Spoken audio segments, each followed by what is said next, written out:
Happy Valentine's Day. Now, let's do something good and let's dive back into some slashers, which you all know are my bread and butter and my favorite genre. Now, this video was recorded a little bit late after Valentine's Day. It just didn't happen. Same with April Fool's Day. Maybe they'll do that next. But belated happy Valentine's Day. Thank you everyone for getting me to 500 subs. That's awesome. That is amazing. I never thought I'd see 100. It's just awesome having people and such amazing friends that I've made in this whole community and everybody who watches, and what an amazing fucking horror community we have here on YouTube. But let's talk My Bloody Valentine from 19... Did I say time? No, My Bloody Valentine from 1981. Now, this is going to surprise people. I don't care for this movie that much. It's good. It's just never been at the top of the slasher pile for me. And I think a lot of it has to do with the kills. Now, we recently, in the last few years, got the uncut kills, and some of them look fantastic. If they would have been in this movie from the beginning, this would be much higher up for me. But because it's not, it's because it's missing those, the kills. A lot of it, I remember, is off screen in the original cut of the movie. And the biggest one is the when he gets the pickaxe through the neck and it comes out his eye and his eye's popping out. That looks so good. And the fact that it's cut, it hurts this movie for me. It always has. So let's talk My Bloody Valentine. Maybe something will change on this watch, but I'm not expecting it to. I've given this movie plenty of chances. And like I said, it's a good slasher. It's just not high up on the 80 slasher list for me. First of all, the whole name of the town, Valentine's Bluff, it's fucking stupid. I've never liked it about this movie. It's too on the nose. It takes place on Valentine's Day. The whole town loves Valentine's Day. Let's throw on top of it. It's called Valentine's Bluff. It's like calling your town in Halloween, or like the Eternal Friday in the Friday movie. It's too on the nose. I get it. Yeah, Valentine's Day, cool. There's enough of that in here. Valentine's Bluff is a stupid goddamn name for a fucking movie town to take place in. The killer's outfit in this movie, though, really good. Like, I love the mining outfit. I love the pickaxe as a weapon. I love the whole backstory on the killer. I don't even remember this movie that well. That's how much I don't care for it. I don't watch it often. But his whole backstory, that he was supposed to die in this mining thing, or he did, or something like that. Who knows? But he like ripped the hearts out of people and put them in chocolate boxes, and like all of that is really cool. And I don't remember. I know there's a cool scene like when the guy's telling the story about him, and they're showing him like gutting the guy and like taking his heart out. I don't know if that's just from the deleted cut stuff or if that's in the movie. So let's see. And this couple is real committed to fucking. Like, enough that they go to a mine, first of all. And second, that they dress up as miners to go into a mine to fuck. Is there not a house nearby? Do they not have a house? Neither of them. Do they... none of them own a car? Is there no, like, Lover's Lane, Lover's Lookout in town? Like, it's Valentine's Bluff. You'd think that there'd be a lot of loving going on. You wouldn't have to go into an abandoned mine shaft dressed as miners to fuck. I don't know. Just an observation. Never get a tattoo of a heart over your heart, because some killer is going to see that and they're going to stab you right in that fucking point on the dot right there.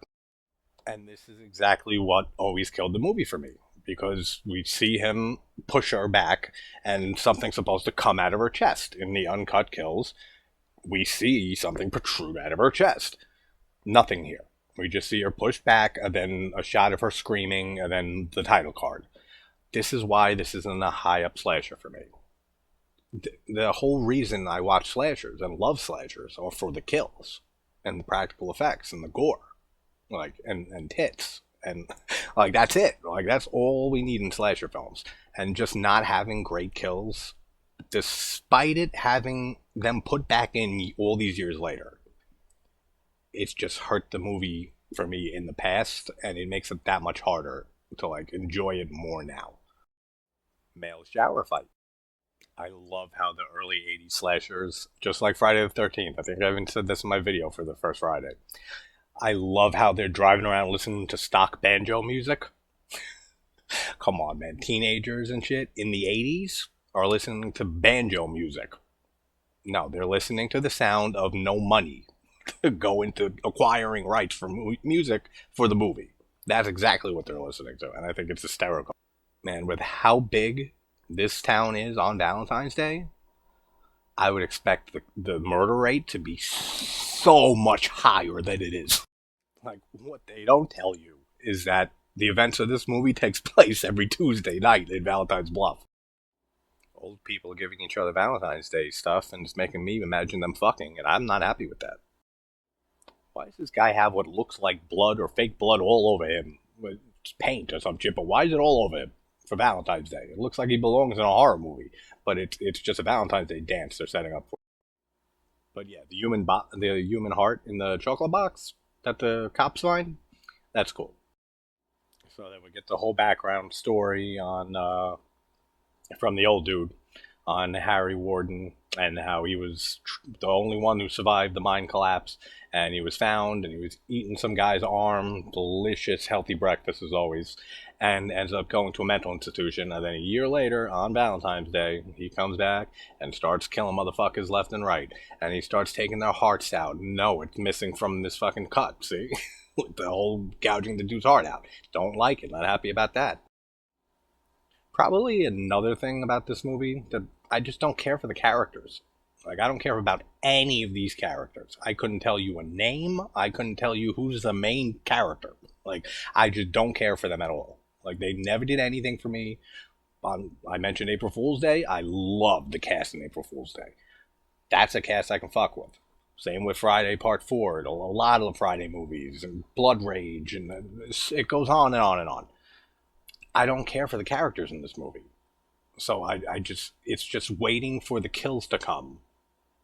But like I said, they're not there. So it's just like a lot of boring shit for me. So, I mean, sorry for you lovers of My Bloody Valentine, but I actually prefer the remake. I think the remake is pretty brutal. And the way that this movie should have been, like in 81, for sure. And these people are all scared of like this legend of this guy, Harry Warden, coming back on Valentine's Day. If they're that petrified of Valentine's Day, fucking leave a town called Valentine's Bluff on Valentine's Day. Go on a fucking resort vacation. Every year. Just leave for Valentine's Day. You'll never die. There's nothing to worry about. This is a very easily avoidable massacre.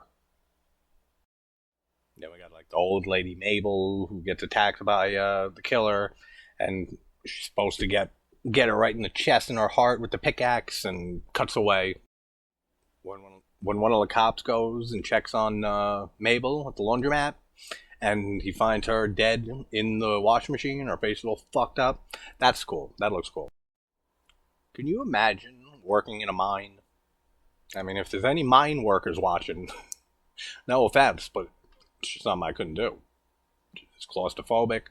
You know that there's just a whole bunch of ground above you and that this shit could collapse at any moment. You couldn't pay me all the money in the world to go down and work in a mine. And you could pay me a little money to become a serial killer that survived a mine accident, because after that, why not? You're already almost cheated death. Why not go out with a bang, or a slash, or a kill, or two, or three, or four?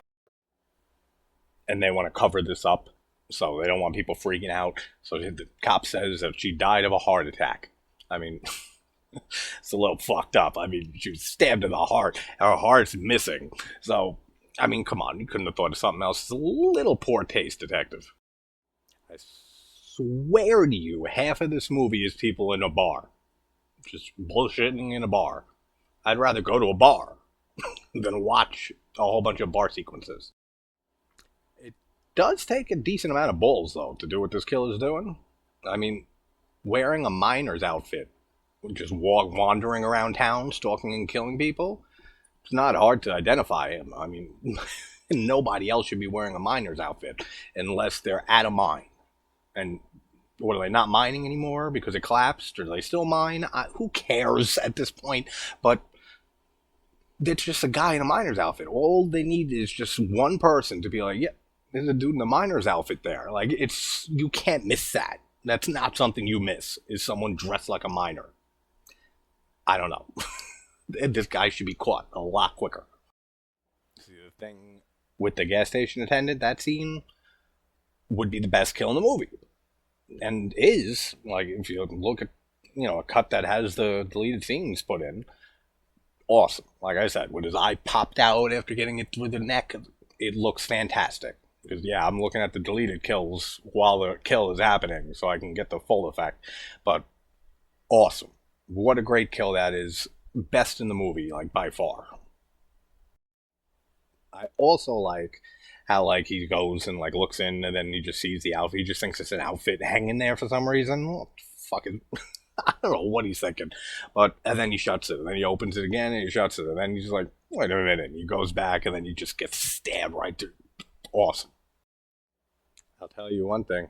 These cops and everyone who know about this, they're never accepting a box of candy ever again. This redheaded guy looks a little bit like a young Dexter. Michael C. Hall. Looks like a slightly younger version of him. In horror, in slashers too, like especially people getting their head dunked in boiling water or soup or whatever, like those kills do nothing for me. So that's just whatever. Again, like Dexter and his girlfriend go downstairs in this bar, like in the cellar or some shit. The fuck? No one owns a bed in this whole fucking town. See, you don't even get the shot of the girl being impaled onto the pipe or whatever. You just see the after effect of the boyfriend Dexter coming back and seeing her just hanging there. It's a cool kill. Like, even just seeing the after effect of her hanging from the pipe, like, going through her mouth, that's cool. But I don't want to keep harping on the same thing, but it's like, that's the biggest flaw in this movie for me. It's just not good on the kills. And, like, the water coming out of the pipe, out of her mouth, like, that's all cool. Like, good stuff. So now these people are partying and they're getting in mine carts and they're going into a mine that they know has a legend around it on Valentine's Day. Who the fuck is going into a mine like this to party? Again, what is with this town? Why do they fuck and party and drink in all the weird places? They don't have a Legion Hall. They don't have a YMCA. They don't have just a guy's house. Like nothing. Now everybody's freaking out in town, and now people know that there's a killer on the loose, and that they found the dead people in the cellar, wherever the hell, pipe woman, that fucking lady, found her, and now they're on like code red. They gotta find Harry Warden. It is Harry Warden, right? It doesn't matter. And remember what I was saying earlier about why you couldn't pay me to be a miner and go to mine? Because these kids go in, they get trapped in a goddamn mine. That's exactly why.